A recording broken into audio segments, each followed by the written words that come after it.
Se você cansou de trabalhar para um chefe que não reconhece seu trabalho e nem te remunera por isso e quem sabe até humilhação você já passou, é possível você mudar essa situação trabalhando pela internet e com um canal Dark no YouTube sem nem mesmo aparecer, ganhando de 5 a 20 mil reais com o YouTube, assim como eu mesmo faço. Clica no link da descrição e eu te mostro como fazer. Sobre a eleição dos Estados Unidos, que é uma coisa muito complicada, né? Quando a gente vê... não é que nem aqui, quando fazem prévias de eleição, né?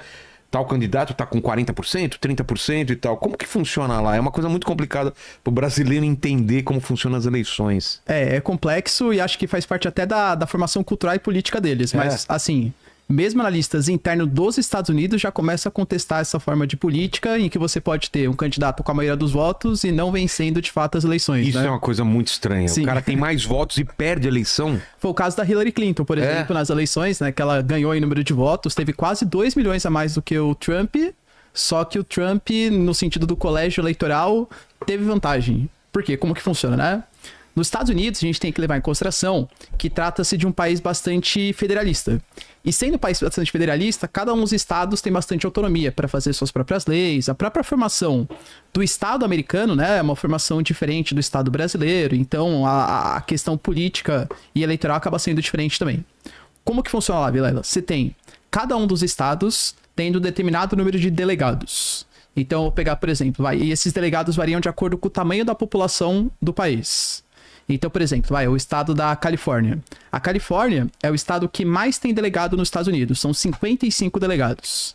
E aí, toda vez que vai começar um processo eleitoral nos Estados Unidos, os partidos que vão participar da eleição, não tem só os dois, os democratas e os republicanos, tem outros também, né? E tem também candidato, às vezes, que é... Independente também. Independente, Independente também. E, aliás, os partidos lá, diferente do Brasil, eles não precisam ter abrangência nacional. Às vezes tem um partido que ele é municipal, um partido que é estadual, isso eu acho até interessante, tá? Mas, voltando. Então, você vai ter a eleição ali federal, cada um dos partidos indica um determinado número de delegados. Por exemplo, a Califórnia, 55. Os republicanos colocam 55, os democratas colocam 55 delegados. E aí a gente vai ter eleição em todos os estados dos Estados Unidos. E aí vamos imaginar que, por exemplo, vai na Califórnia. Na Califórnia, vão colocar Kamala Harris contra o Trump, por exemplo. Aí a gente teve 55% de votos para Kamala Harris e 45% para o Trump. O que seria natural? Bom, então 45% dos delegados vão para o Trump e 55% vão para Kamala Harris. Não é assim. Não. Se a Kamala Harris venceu, independente se foi com 55%, 80%, 90%, 100%, enfim, né? Todos os delegados daquele estado vão para Kamala Harris. Leva tudo. Leva tudo. Então, por isso que a eleição ela acaba sendo até um pouco diferente. Por exemplo, imagina o Trump. O Trump, ele tem certeza que ele vai perder na Califórnia. Porque a Califórnia é um estado que é tradicionalmente democrata. Se não me engano, pouquíssimas vezes. Teve o Reagan, por exemplo, quando ele foi reeleito, ele ganhou na Califórnia mesmo sendo republicano. Mas é exceção da exceção. Talvez porque ator, né? E assim, ele foi considerado um bom presidente no primeiro mandato, né? Então, assim... Pra que o Trump ele vai gastar energia, vai gastar dinheiro fazendo baita comício na Califórnia pra ele perder? Ao invés de ele perder, sei lá, com 30% dos votos, ele vai perder com 40% dos votos. Diferença. No final das contas, os 55 delegados vão acabar sendo delegados da Kamala Harris, entendeu? Então, geralmente os candidatos... eles focam muito mais a sua campanha eleitoral, onde eles sabem que existe a possibilidade de aquele estado votar ou em republicano ou em democrata. Aí chama que são swing states, né? Tem os estados que... Flórida, naturalmente, é republicana. Califórnia Texas é republicano. E tem alguns estados que ficam lá na disputa, que são swing states, né? E aí, geralmente, os candidatos, eles fazem mais a sua campanha eleitoral nesses estados.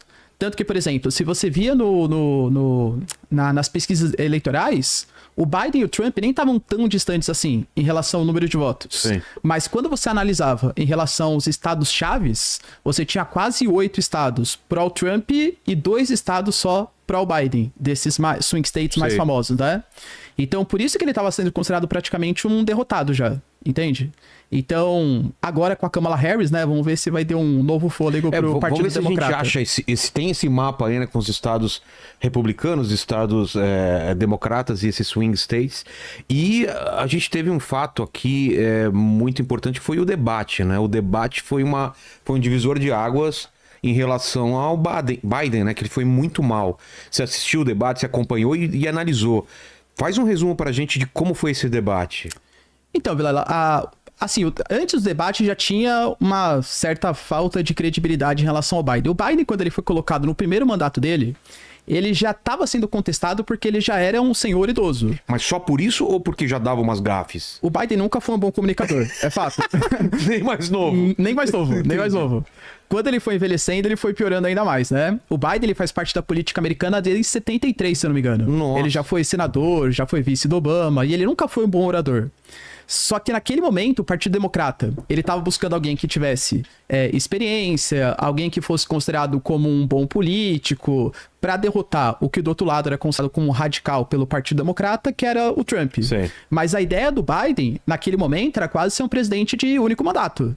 Tanto que eles fizeram uma baita briga para colocar quem seria o vice ou a vice, que no caso foi a Kamala Harris, porque a ideia era o Biden vai numa eleição e aí a gente vai colocar como se fosse uma espécie de transição para ser o vice-presidente nas próximas eleições. Só que aí a Kamala Harris não teve aquela popularidade enquanto vice-presidente, só que o Biden também, né, foi passando o tempo, foi cometendo as gafes, dando algumas atrapalhadas, e aí o Partido Democrata ficou meio que numa encruzilhada. O que a gente faz, né? Exatamente, não sabia o que fazer. O cara que tá no poder sempre tem uma... a cara dele tá sempre no noticiário e tal. Naturalmente ele teria uma vantagem. E tá lá o mapa dos estados. Depois o pessoal tá vendo aí, Lene? Tá. Então vamos lá, antes de falar do debate. Os vermelhos são republicanos. É ao contrário, né? Geralmente aqui no Brasil a gente considera o vermelhinho como esquerda, né? Lá não, né? O vermelho são os republicanos e azuis os democratas. E os swing são os claros lá? São os... não. Na verdade aqui ele tá colocando como que foi a última eleição, né? Se eu não me engano, tá. Essa é da última eleição. Como que cada um dos estados se comportou na última eleição. Mas você pega, por exemplo, vai ter o estado da Geórgia. A Geórgia é um estado considerado como swing state, só que da última eleição votou mais pró-democrata. Caiu pro democrático. Que inclusive foi um dos estados que teve um dos áudios comprometedores que o Trump, ele estaria pedindo para um membro do seu partido mudar o resultado das eleições da Geórgia. É um dos processos que corre contra o Trump, né? Então, é isso, né? Nevada... ali ele tá colocando só porque ele não tinha acabado, se eu não me engano essa foto ainda não tinha acabado, né, o processo eleitoral. Então, onde a votação foi um pouco mais apertada. Entendi.